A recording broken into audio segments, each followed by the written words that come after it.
Town of Newmarket podcast, Talk Newmarket VA, hosted by the Town of Newmarket staff. I'm Chris Rinker, the Chief of Police.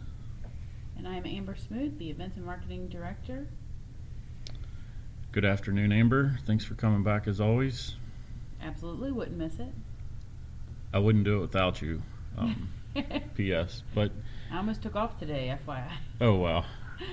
I'm glad you didn't. Save that for tomorrow. I know you've had a long week, and we'll talk about some of the exciting things that you've done this week. But this is, you just reminded me, episode 5, which is wild that we're 5 episodes into this podcast program. Yeah, got to keep it going. We're going to get to like 100 one day. Yeah, let's hope. Yeah, it's going to happen. That's like 5 or 10 years out, maybe. Hey, goals. Goals. Life goals here, y'all. So we do have a special guest, and we'll just introduce him now. It's Josh Stevens, Supervisor, District 1 for the County of Shenandoah. Josh, welcome to Talk Newmarket VA. We're glad that you could fit us in and stop by this afternoon to join us. It's certainly my pleasure to be here, and I appreciate Chief Rinker and Amber having me on the program. Thank you. Amber, I just have a few quick things that I will get out of the way for me, but National Night Out, August the 3rd, it's a Tuesday, the first Tuesday a month. National Night Out's a national campaign and an organization, but we've been hosting National Night Out in Newmarket here for, probably close to 10 years. A couple years ago, we had to move the venue from the town office to the Newmarket Community Park because of the attendance. It got way too crowded. It was very crowded back here. Moving it to the park was definitely a plus. It was a plus and a total game changer. It allowed us to do a little bit more too. And bring in different organizations and groups. It still has the same family atmosphere. Oh, for sure. But National Night Out it's just a time to have a positive interaction with law enforcement for anyone. You don't have to be a Newmarket Town resident. So Josh, if you want to stop by, you and your family, we give away hot dogs, chips, drinks. Amber brings her games. We do it with the help of volunteers. But we also have local organizations that have informational tables, the local CSB. The YMCA's coming. That's right. They're going to be here. Response and the library. The library always joins in on the fun, so it's good to have them there. And we got face painting going on. And the free hot dogs. I mean, what better time at the park to have a free dinner? Yeah. We also cotton candy. And cotton candy, and that's free too. There's no cost; it's all free. We're proud to keep that going. We do that with sponsors, local citizens donating money. We also do door prizes. We've done bikes. We've done passes to the Massanutten Water Park. Movie night, like gift cards to the movies, and usually have a lot of door prizes. Yeah.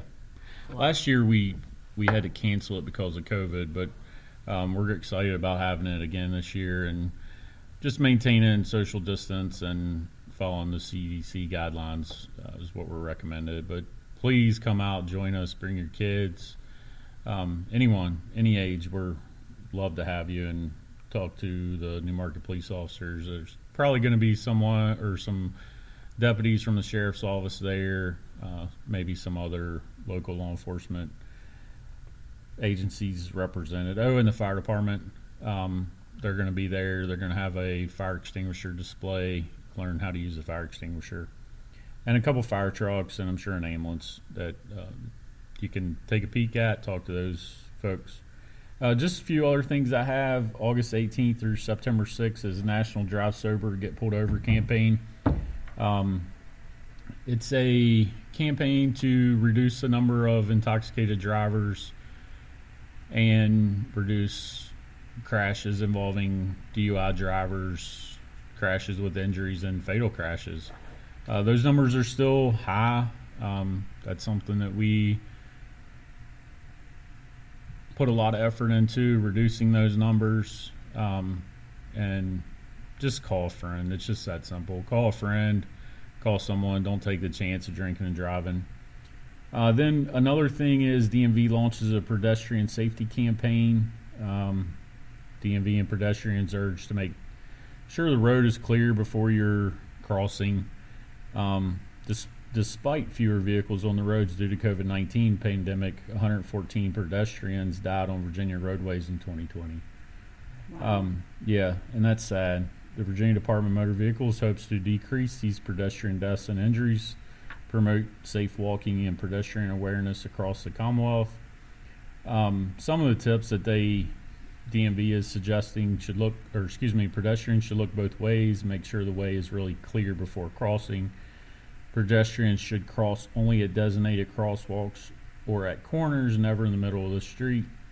The old joke about jaywalking, it's not just so you can get a simple ticket, but it is serious that you're not just crossing the middle of the road. Pedestrians should not wear earbuds while walking or jogging. If you must listen to music, wear only one earbud. That is super dangerous. A lot of times people are walking along the road and have their earbuds in and the car goes right by them and they don't even know. Drivers should keep an eye out for pedestrians. Always make sure an intersection is clear before proceeding. Virginia law requires drivers to stop at crosswalks and yield to pedestrians who are trying to cross. We have received some complaints about this downtown Newmarket at the intersection of Congress and Old Cross, which is Route 11 and 211 West.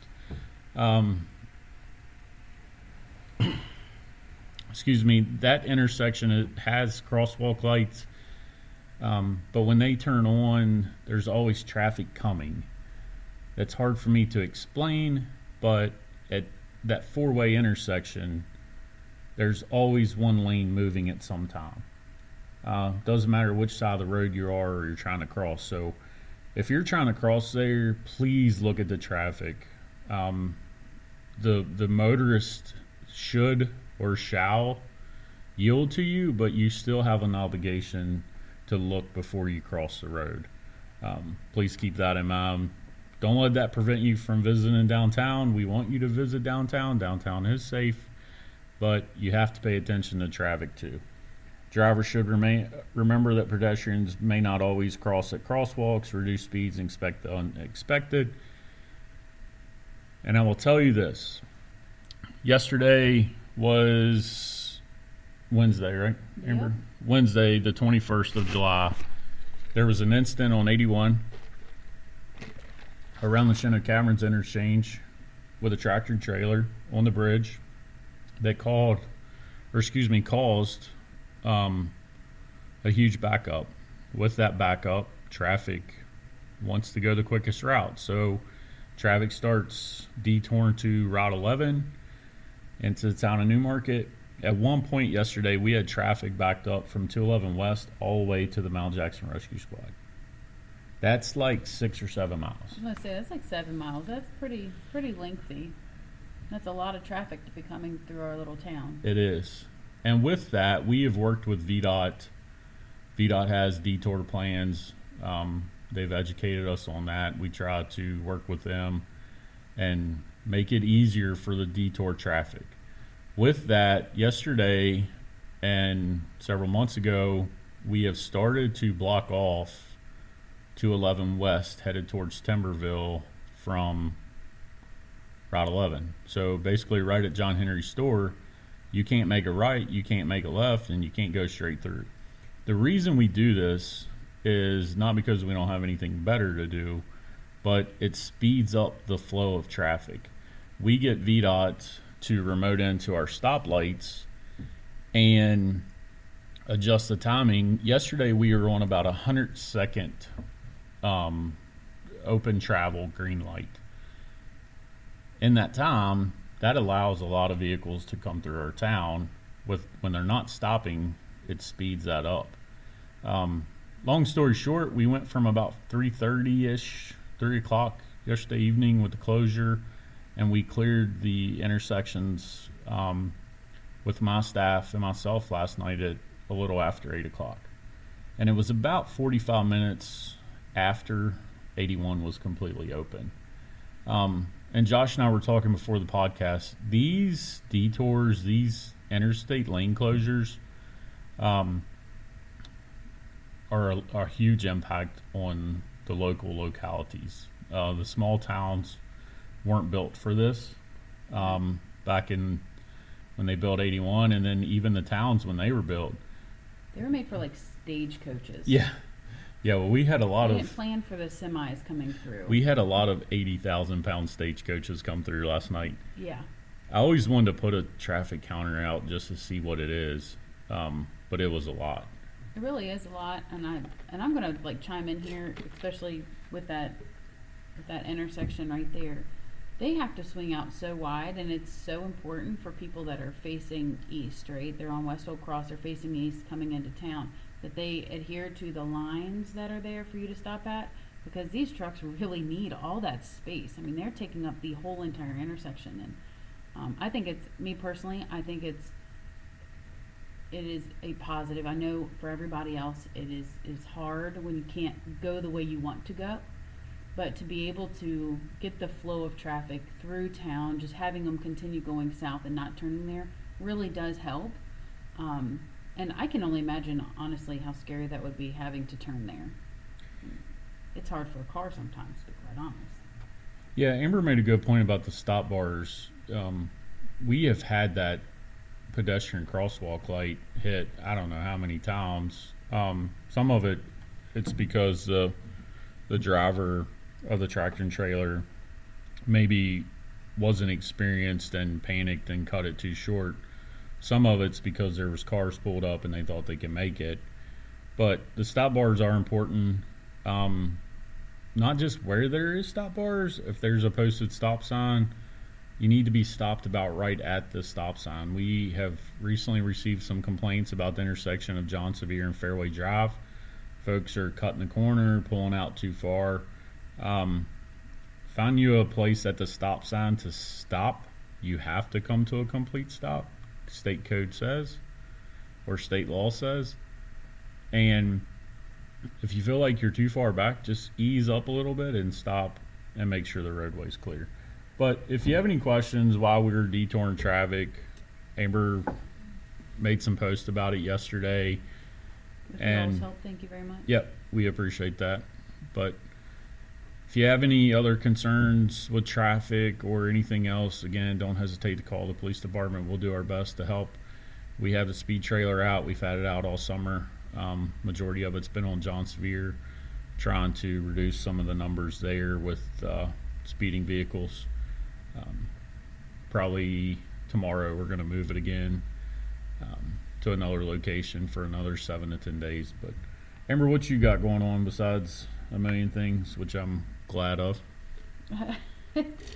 Well, we just got done with a very long 2 days. This week actually is going to be a very long week for me. We've got a lot of different things going on that I'll be working late and things in the evening. Like tonight we're doing the Congress Street block party, the summer block party, where the businesses are and want people to come out, and they're staying open and having sidewalk sales. We'll have music and game night at SunTrust parking lot. But the past 2 days have been literally like 15, 16-hour days for me. We have been doing some photography and filming to capture some amazing things that we have in this town to help with marketing and advertising. We're working with Sproutly, which is a company that is right here in town, and it's been really amazing. I can't wait for these the photo shoots to come back and see what they do with the filming and get our nice little marketing video done. So that's what I've been up to the past couple days. So I haven't really been in the office, but we did Crossroads last week. We finally got our first one in for the year, and It was a great time. it was a great time, a really good turnout. Rewind is always, the performance is always great, and they actually had a whole bunch of people there at the end up there dancing. That typically doesn't happen, but they had a whole group of people. Yeah. My 7-year-old daughter and my 3-year-old daughter were front row up there by themselves, just shaking a leg, basically. Did you see them? I did not see them, but because there were so many people that really has never happened. I mean, we have people that dance, right? But it's usually like 4, maybe max, and they're usually from the same group. But Rewind, they really encourage people to get up there. And, Yeah, they have a love the good time interaction. and just cut loose and Yeah. be free and have fun. So Crossroads coming back in August was sold out. Movie night, they're still going. I've got one this Saturday. It's Alexander and the Terrible, Horrible, No Good, Very Bad Day. Can you say that one more time? Yeah, Alexander. And no, I can't Yep. do it. I had it in my head. You did it. Yeah, Alexander and the Terrible, Horrible, No Good, Very Bad Day. There Good you job. go. It is funny. It is a great movie for family, even if it's just you wanted to do a date night for a funny movie. It's a good movie to come out to watch. And you already touched on National Night Out, so that's right around the corner too. So we're just busy constantly, just all things going and happening. And then you're planning for the Fairway 5K. Yep, Fairway 5K will be in October. So anybody that likes to run and wants to Or get walk. out, and walk. We do have some people that will even bring strollers with them and bring their kids. And I know your kids have been through it a couple Yeah. of different times. And Yeah. it's beautiful because it's right there. It goes through Shenandoah Golf Course. And Starts at the park and goes over to the Shenandoah and comes back. Yeah. Yep, It's a really cool early fall walk run. The course is tough but not super tough. Yeah, so it's not just all yeah. flat. There's some hills, but it's beautiful. Yeah. The course is great. And all the money that's raised goes back into the community park. So we're trying to replace a lot of the equipment, the fitness equipment there in the park, and that's what the money goes to. So all this money comes back to the community. And we're always looking for sponsors to help with it. The sponsorship money helps pay for the t-shirts or the timing. It's not just Amber out there with a stopwatch. Sometimes we had to last year, but in the past we've had a company out of Richmond. I think that's what they do electronically. You get the little band or you get a chip on your number, but please spread the word about that, and you'll start to hear more, I'm sure, in a few weeks about the dates and such. But we are looking for sponsorship and we're looking for participation. You can reach out to Amber. Yeah. And then what else do we have going on?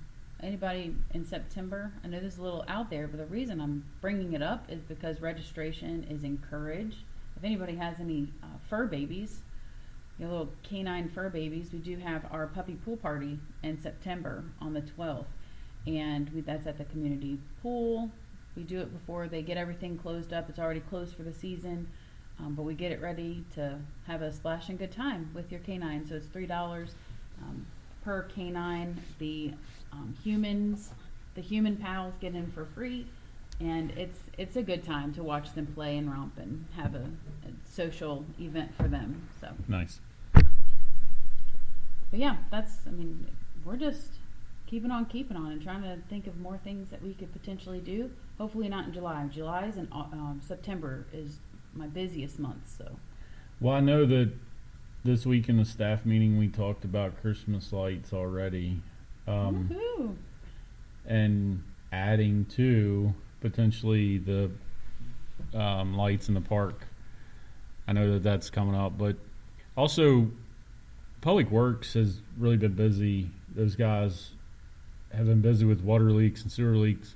But if you've been down Cadet Road, kind of behind McDonald's there, you've seen some construction excavating work. They've had to replace the water and sewer line in that block of West Lee Street. A contractor's doing that. Hopefully in about a week we'll have that wrapped up. I know that the water and sewer line is in. JD was telling me that earlier. They got some more work to do, but that's what's going on there. And they have a water leak this evening or today that I think they're going to fix this afternoon. But let's get with Josh here. Josh, again, welcome to Talk Newmarket VA, the podcast. We're glad you could fit us in, make it happen. We talked before you got started there. We have a couple things we definitely want to talk about. One to be in the county's comprehensive plan survey that's we want to pass along and encourage folks to do. But tell us about yourself, kind of where you come from and where you, what brought you to the Board of Supervisors. Well, so again, thank you for having me. I'll try to be as brief and condensed as I can, but also I understand that although you walk through town and you see a bunch of people you know, there's a lot of folks out there you don't know. So it's great to give you a little bit about my background. I grew up in Ford Valley, right here in Shenandoah County. Had I not married a Flatland, North Carolina gal, I'd probably still be living there, but she didn't like the mountain all the time. So we were able to settle down in Quicksburg. But before I get there, you know, I was involved, grew up obviously in rural Shenandoah County, involved in FFA, was able to go on and help lead that organization after high school.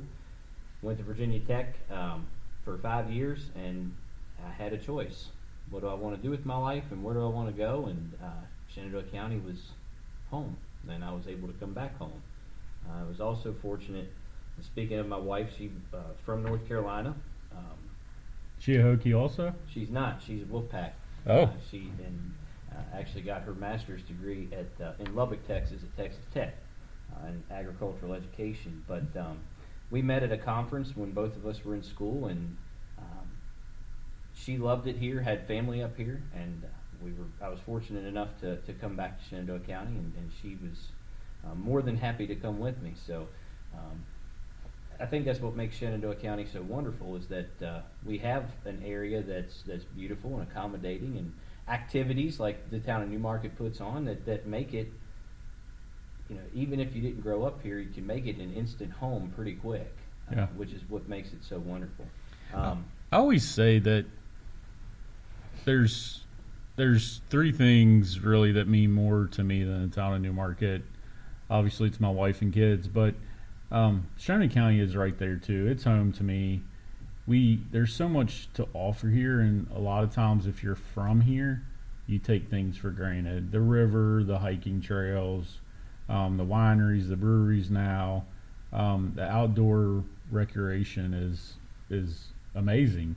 And I know that Jenna and that staff and the county does an amazing job, and Amber helping with that, but there really is no greater place to me. No, not at all. And like you said, that's why it was easy for those types of attributes is what made it easy for my now wife to realize that this was where she wanted to be. So, you know, I got involved. We got married in 2010. Our anniversary's in a couple of days. I better not forget that. Yeah. But we got married in 2010. We were able to settle down in Quicksburg. She grew up, you know, farming and raising some cattle, and I grew up doing farm work and different things. And we bought some property and had some cows. And she was teaching high school, and I was working public job, and still do. But since then, we've been able to kind of grow our farming operation. We were able to buy some property right next door to us and right across the road from us, and then we also have a commercial poultry operation back in Mount Herman, right off 263. West of Mount Jackson. Just west of Mount Jackson, barely out of my district that I represent. That literally the other side of the road is District 1, and that's barely in District 2. But you know, so I represent an area all the way back from Bryce Basie out through 263 on the south side, and then all of Quicksburg, Forestville, Newmarket. So getting involved on the Board of Supervisors thing, my wife gets on me sometimes because she says, you never tell anybody no about anything. And I just like to be able to try to serve and give back to the community, and I was on the Shenandoah County Farm Bureau Association board for a while, the 4-H FFA show and sale committee at the fair for a while. I used to come sit down before we had kids. I'd come sit, and one great thing about Newmarket is you can learn a lot of things about town history and people. And one of the one of my favorite things to do, again, before kids at this time, was to sit down at Junior McDaniel's at Exxon at night, and there'd be some old timers and some folks in there just sitting around chewing the fat. So here I am, the 30-year-old guy, listening and talking to people, but Best conversation. oh, it was awesome. It was wonderful. And that was, back when the junior stayed open till like 9 at night. Well, Dick would be working in there every once in a while, Dick Neese, and we were talking, and he asked me if I would consider being appointed to the planning commission for the county. And I asked him what it involved, and I agreed. And that was a wonderful 4 years on learning how planning and zoning works, learning how we decide how things happen in the county with special use permits and businesses, and how the county is integrally tied to the towns, and what the towns are able to do versus what the county's able to do. And unfortunately, Dick was passed too soon back in November, and I waited till the very last day to turn my letter in, of an intention to possibly be appointed to the Board of Supervisors. A lot of talking and to different folks, and especially my wife, but I saw that as an opportunity to continue working with the citizens of Shenandoah County, giving back to the area that I grew up and now I call home, because I have 2 daughters myself. One's 5 and another one's 15 months, and I want them to be able to have the opportunities that I had growing up and be able to call Shenandoah County home for themselves as well. And that's very important to me. So that's how I kind of got involved in the Board of Supervisors thing. Got appointed to fulfill the rest of Mr. Neese's term, and currently running for election in November to keep the seat. Nice. I know I guess here's a sort of candid question. Is it a lot more work than you thought? It's a whole lot more work than I thought, but I tell you, it's amazing how many more phone calls you get when your number is completely public about all kinds of things. But I will say this: there have been some folks that have they'll leave a voicemail or they'll send a text, and I really didn't expect to hear from you, or I didn't think you were going to call me back, and it may take me 24, 48 hours to get back in touch with you, but I'll call you back, and I don't mind talking to folks. Now, in my position on the Board of Supervisors, I personally may not be a whole lot of help, but I'll get you figured out. We'll find out who has the answers and get you in contact with them. It's a whole lot more work than I thought. 2 meetings a month, and then committees and different things, but it's also it's rewarding work, if that makes any sense. I feel like I have an opportunity to help make a difference, and help make a difference in the county, and work with folks who love this place just as much as I do. So that's kind of a great segue into the comprehensive plan and what that does, because if we care about the future of the county, and we care about what it looks like, and we care about how we're going to move forward industrially, agriculturally, that's an important tool to be used. The comp plan, which the county has a comp plan, the town has a comp plan, and maybe you can refresh my memory here, Josh, but I think it's every 10 years or some time frame. It's a certain year mark there that's revisited, gone through, and then changes are made or what have you. Is that? It's about every 20 years. 20 years. Yeah, so the last one for our county was actually adopted and put into place. The last revision and full adoption was 2005. Okay. And we have until 2025 to do the same thing again. Like you said, 100 seconds doesn't sound like a whole lot of time to get traffic out of town, and 4 years sounds like, oh, we got a lot of time to do this. Well, it's pretty inclusive and extensive document.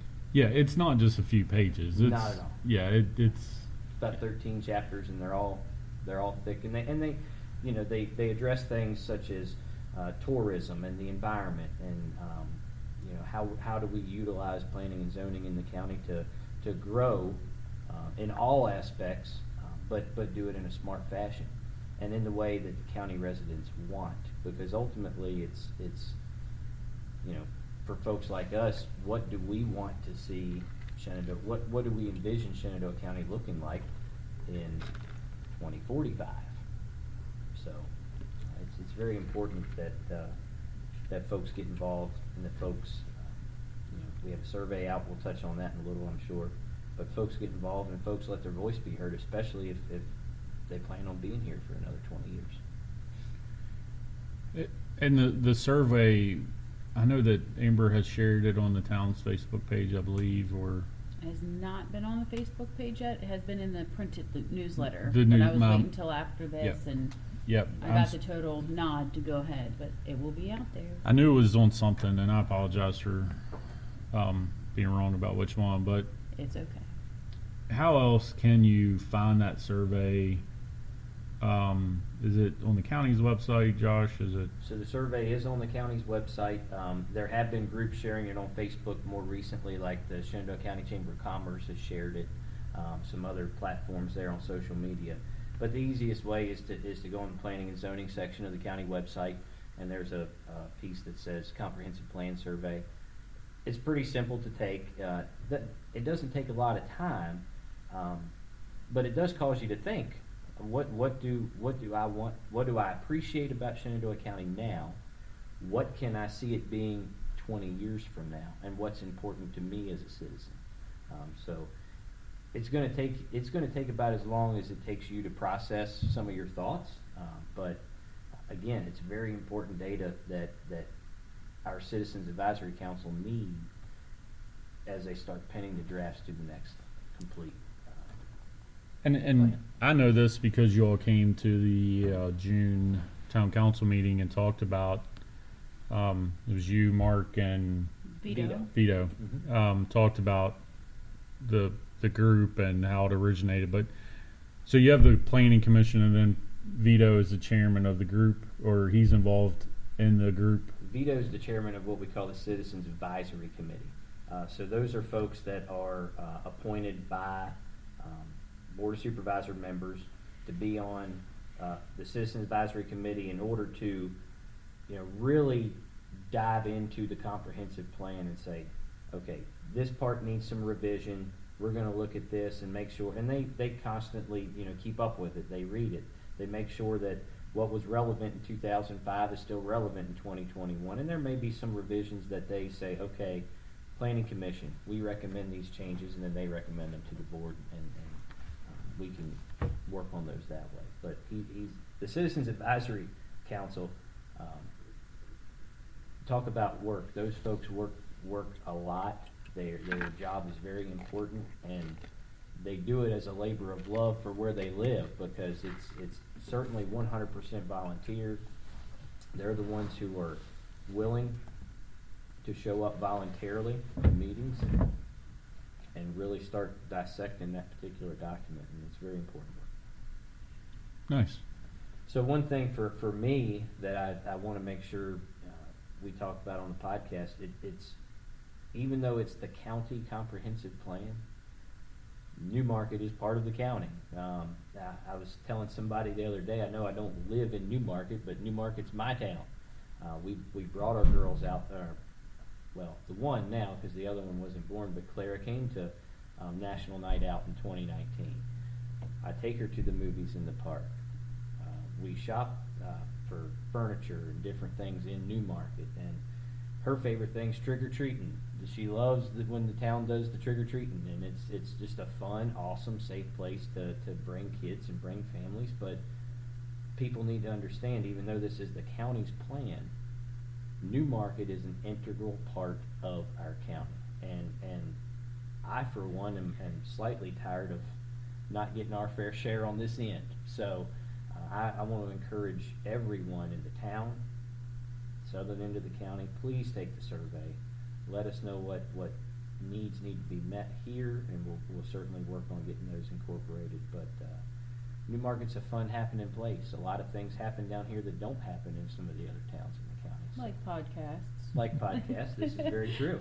So, I don't And again, on the southern end, I'm not saying just Newmarket, some of that may be our fault. Maybe we're just not as involved as we should be and should have been in the past. So now's the time to change it. I know Vito's, he's District 1 resident, and Mark lives right here in town. He's our planning commission, on the planning commission for the county, District 1. So there's a lot of folks that are excited about, number one, excited about where Newmarket currently is, but number two, very excited about where Newmarket can be and the role they play in the county. So, but we need to know what you want, and that's what's so important about the survey. So I know that with my conversations after you all came to one of the town council meetings, and I would also like to say it is nice to see your face. You do try to, I know you try, you all try to come, as much as you can. You're very, very busy with your multiple hats that you wear, but being able to show up and be here and try to stay in the know of what's going on here in Newmarket is very much appreciated. And I can't voice enough how important it is to fill out this survey. Anytime there's a survey like this, it's very easy for everybody to be like, I'm just one out of so many and my voice doesn't count. Yes, it does. Is everything on your wish list going to appear, right? No, because that's just not reality. However, when you say these are things that I would like to see, there's probably other people that are saying the same thing and want to see those same positive changes happen, whether it's in the county or just for Newmarket, or you want more support from the county for Newmarket. That's how you get those things done. And so I encourage everybody to really help fill out the survey. I'm going to do what I can on my part. I'm putting it on our website. I want to put it on Facebook, like all of our social media outlets, and the e-newsletter, and having links. But for those who really just don't want to take it, online, I can work with you guys. And, we did it for our survey when we were doing branding, and actually have paper ones that people can fill out and have places that they could drop them off. I know Mark is going to be getting with me and Vito about actually coming to events and having that interaction in person. They're really reaching out, and I hope that you guys will reach back out to them and make this connection, because they are really trying. And I, for one, as a Newmarket resident, not just somebody that works for the town, but I do live in Newmarket, appreciate it. Well, thank you. And again, it's important, and we want to make sure we do our due diligence, and we owe it to, let's face it, we don't. The three of us even sitting here don't know exactly where we'll be in 20 years, but we owe it to the folks who are still here in 20 years and are going to be here. I hope we're all here in 20 years, but we owe it to the folks that are going to be here to look out for what we feel like Shenandoah County is and what it stands for and what we want it to be. And right now, Shenandoah County, we're the 5th largest agricultural producing county in the state of Virginia. Agriculture is our #1 industry. It's certainly important to me, as my wife's and I's household income depends on full-time farming. But at the same time, I get a little frustrated from folks that say, we want Shenandoah County to be agricultural, and we don't want any growth, and we don't want this, and we don't want that. And then 6 months later, you'll hear them come at a meeting and, well, we need economic development. Well, okay, that's the whole kind of purpose of the comprehensive plan. Where do we want to see the growth? And where do we want to make sure that we have conservation tactics in place to keep certain areas rural and agricultural, or even forested, where folks can enjoy the natural aesthetic beauty of the county and use those areas for recreation. The county motto is industry with plenty, and I've said this before, we can have that if we do it in a very smart fashion and do it the way that it needs to be done. But that takes collaboration and input, and that's what the survey's about. Nice. Well, please do the survey. If you need help, you can reach out to Josh or Amber or Mark, someone guide you in that direction. Yeah, and feel free to share my contact info. I believe you'll put it on the podcast. Yeah. Yeah, we'll get that on there. Reach out anytime you need something. It's definitely look forward to continuing to work with the town of Newmarket. And we love the southern end of the county, and any way I can help anyone, just feel free to reach out. We appreciate that. And Amber said it before I got a chance, but I do like to see you at the town council meetings. as a resident of Newmarket, you know, you have interest in the town, not just what borders the town. So I appreciate that. Um, Amber, you have anything else? You I feel like I thought about something a little while ago, but I can't remember what it is. I've been having a lot of those moments here lately. There was something from 5 days ago that I was going to ask Todd, and I still haven't remembered. So hopefully that comes about. But I really don't think I have anything else at this point. Just all of our events that we've got going on. A lot of them are free. Actually, all of them are free. So come out and join us and have a good time. I'm glad you brought up trick or treating. That will happen this year. It is happening. She very much missed it last year. Did they have it last year? No. I did not think so. She was. She definitely wanted to. My, She loves I trick or don't treating in think- the town of Newmarket. my kids start talking about what they're going to be the day after Halloween. It's Like they're and- planning. yeah, and then it changes about once a month. You know. Claire just looks forward to the glow sticks that she gets from Yeah. the police officer Yeah. when she's walking past the bank. Yep. She loves those. Yep. Well, Amber, if you don't have anything, Josh, you don't have anything. Again, thank you for listening to Talk Newmarket VA podcast hosted by Town of Newmarket staff. Don't forget to give Amber a like or the Town of Newmarket a like on Facebook, Instagram, Twitter, our YouTube page. We greatly appreciate that. We do check those numbers and see how many shares and how many hits we have and watches. It's kind of how we gauge. Yeah, Kinda gauge like, how we're doing. Yeah, how you're doing and what's and- going on, and if you guys are receptive, and if there's something that you guys want to hear, always send me a Facebook message, like the town of Facebook message, and let us know. Be like, oh hey, I would like to know about this. That's great. We'll see if we can't make that happen. So Yeah, if you have an idea of a guest to bring on, shoot Amber an email, shoot me an email, and we'll see if we can make that happen. Well, again, thank you for your time. Thank you for your interest in the town of Newmarket.